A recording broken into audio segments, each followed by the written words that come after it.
મિત્રો, તમને આપણી વાર્તામાં હંમેશા કંઈક નવું શીખવા મળે છે. તો મિત્રો, આજની વાર્તા પણ કાયમના જેમ બહુ મસ્ત છે. એટલે વિડીયો લાઈક અને ચેનલ સબસ્ક્રાઈબ કરો. અને હવે આપણે વાર્તા શરૂ કરીએ. મારું નામ રાજ છે. હું એર ઇન્ડિયામાં અમદાવાદમાં નોકરી કરું છું. હું રાજકોટનો ગુજરાતનો રહેવાસી છું. આ ગયા વર્ષની વાત છે. હું 10 જાન્યુઆરીએ અમદાવાદ નોકરી પર જોડાયો હતો. હું ખૂબ જ ખુશ હતો અને મારી ઓફિસમાં બધા જ મને ખૂબ માન આપતા હતા. મારું કામ નવા ઉમેદવારોનું ઇન્ટરવ્યૂ લેવાનું અને જોઈનિંગ લેટર પાસ કરવાનું છે. દરરોજની જેમ હું એક એર હોસ્ટેસનું ઇન્ટરવ્યૂ લઈ રહ્યો હતો અને ઘણી મહિલાઓ ઉમેદવારો આવી હતી. હું તે બધાના ઇન્ટરવ્યૂ લઈ રહ્યો હતો અને તે બધા સારી છોકરીઓ હતી અને ખૂબ જ સુંદર પણ દેખાતી હતી. મિત્રો, મારી ક્યારેય પણ કોઈ ગર્લફ્રેન્ડ નહોતી, કારણ કે હું હંમેશા અભ્યાસમાં વ્યસ્ત રહેતો હતો. ગ્રેજ્યુએશન પછી મેં મારી રેન્કિંગના કારણે સારી નોકરી મળી. મને ગર્લફ્રેન્ડ બનાવવાનો ક્યારેય સમય મળ્યો નહીં. હું ઇન્ટરવ્યૂ લઈ રહ્યો હતો અને તેમાં એક છોકરી આવી જેનું નામ મિત્તલ હતું. મિત્રો, તે ખૂબ જ સુંદર લાગી રહી હતી. જ્યારે મેં તેને જોઈ ત્યારે મને પણ થોડીક વાર તો કંઈક થવા લાગ્યું. બસ હું પણ સારા જીવનસાથીની શોધમાં હતો. મેં મિત્તલને બેસવાનું કહ્યું અને ઇન્ટરવ્યૂ શરૂ કર્યું. ઇન્ટરવ્યૂના દરમિયાન તે માત્ર મારી તરફ જોઈ રહી હતી. હું માત્ર તેને જ જોતો રહ્યો ને ઇન્ટરવ્યૂ પછી મેં તેને કહ્યું, તમે એક કન્ફર્મેશન કોલ આવશે. તેણે સીધું કહ્યું, સર, એનો અર્થ એ છે કે મારી પસંદગી નથી થઈ, કારણ કે કોલિંગનો અર્થ પેન્ડિંગ છે. આટલું કહી તે રડવા લાગી. જો મિત્તલ ઘણી હોશિયાર હતી, પણ હું પણ લાચાર હતો, કારણ કે હું 20માંથી ફક્ત 8ને જ પાસ કરવાનો હતો. મેં તેને ઘણું સમજાવ્યું અને જવા માટે કહ્યું. પછી તેણે મારો નંબર માંગવાનું શરૂ કર્યું અને મેં તેને મારો નંબર આપ્યો, કારણ કે હું પણ તેને પસંદ કરવા લાગ્યો હતો. તે જતી રહી અને હું પણ મારી ફરજ પૂરી કરીને મારા રૂમ પર આવી ગયો.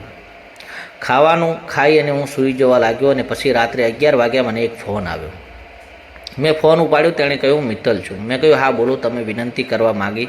તેથી મેં તેને બીજા દિવસે ઓફિસે આવવા માટે કહ્યું. બીજા દિવસે તે ઓફિસે આવી અને મને તેને જોઈ અને જોઈનિંગ લેટર આપ્યું. તેને ખૂબ ખુશ થઈ ગઈ અને મને ડિનર માટે આમંત્રણ આપ્યું. તેથી મેં તેને રવિવારે કહ્યું કે તે ખૂબ જ ખુશ હતી અને તેણે મને બીજા દિવસે હોટલમાં જમવા બોલાવ્યો અને હું મહાવાનું પણ તેને યાદ કરવા માટે રાત્રે ફરીથી ફોન આવ્યો.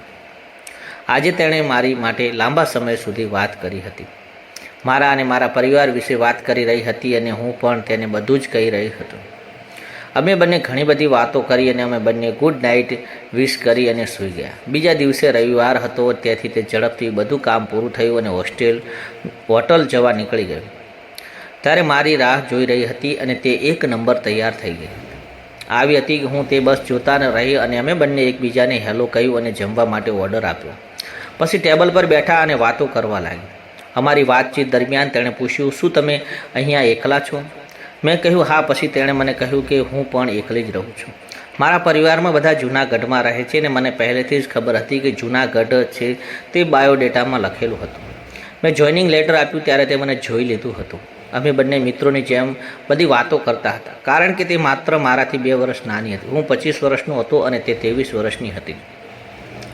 પછી અમે બંને બહાર આવ્યા અને મિત્તલે કહ્યું કે શું તમે આજે રાત્રે મારા ઘરે જમવામાં આવી શકો છો? હું અચાનક ખુશ થઈ ગયો, કારણ કે હું પોતે જ તેને બોલાવવાનું વિચારી રહ્યો હતો. અહીં તે પોતે જ મને ઓફર કરી રહી હતી. મેં સ્મિત સાથે હા કહ્યું અને હું તેના સરનામું લીધું અને અમે બંને સાથે નીકળી ગયા. રાત્રે 8 વાગ્યા હું ગિફ્ટ સાથે તેના ઘરે પહોંચ્યો. તેના ઘરની 2 ડોલ વગાડી. તેણે આવીને ગેટ ખોલ્યો. તેણે જોઈ હું પાગલ થઈ ગયો. હું તે ગિફ્ટ આપીને બેસી ગયો અને મિત્તલ મારા માટે ચા લેવા ગઈ અને થોડી વાર પછી અમે બંને સાથે સોફા ઉપર બેઠા અને ચા પીવા લાગ્યા. તે વારંવાર મને થેન્ક યુ કહી રહી હતી અને અમે બંને એક જ નજરે એકબીજાના સામે જોઈ રહ્યા હતા. અમારી વાતચીત દરમિયાન મિત્તલે મને પૂછ્યું, શું તમારે કોઈ ગર્લફ્રેન્ડ નથી? મેં કહ્યું, મને મારા અભ્યાસ અને નોકરીને કારણે આ બધો સમય નથી મળ્યો. હસીને કહ્યું કે તમે સારી પોસ્ટ ઉપર છો, મેરેજ કરી લો. મેં કહ્યું કે હું કોની સાથે મેરેજ કરું? તો હસવા લાગી. હું તેને હસતી જોઈને ખુશ થઈ ગયો અને મારું હેન્ડલ તરત જ તંબુ બનવા લાગ્યું, જેનો મણકો મિત્તલ વારંવાર જોઈ રહી હતી. પછી મિત્તલે મને ડાઇનિંગ ટેબલ પર આવીને જમવાનું આપ્યું. ત્યાં ગયો અને ખાવાનું બહાર કાઢ્યું અને અમે બંને થોડી વારમાં જમવા બેઠા અને જમ્યા અને વાતો કરી અને પછી અમે બંને સોફા પર આવીને બેઠા. મિત્તલે જ્યુસ લેવા ગઈ અને ત્યાં સુધી હું વિચારતો હતો કે કેવી રીતે રમવાનું નક્કી કરું. એટલા માટે જ્યુસ લઈને આવી અને અમે આપવા લાગી. જ્યુસ લેતી વખતે તેણે મને જોઈને કહ્યું કે જે ગ્લાસથી જ્યુસ નીચે ઢોળાય તેના પરથી પડ્યું અને તે સોરી કહી અને તેના ટોપથી સાફ કરવાના ઈરાદાથી તે મને મદદ કરવાનું શરૂ કર્યું અને મેં તેનું ટોપ લૂસવાનું શરૂ કર્યું. આ કરતી વખતે મારો હાથ જરાક તેના ગોટાને અડી ગયો. તેણે મને થોડીક જ ખુશ જોઈ અને પ્રેમથી મારી આંખોમાં જોવા લાગી.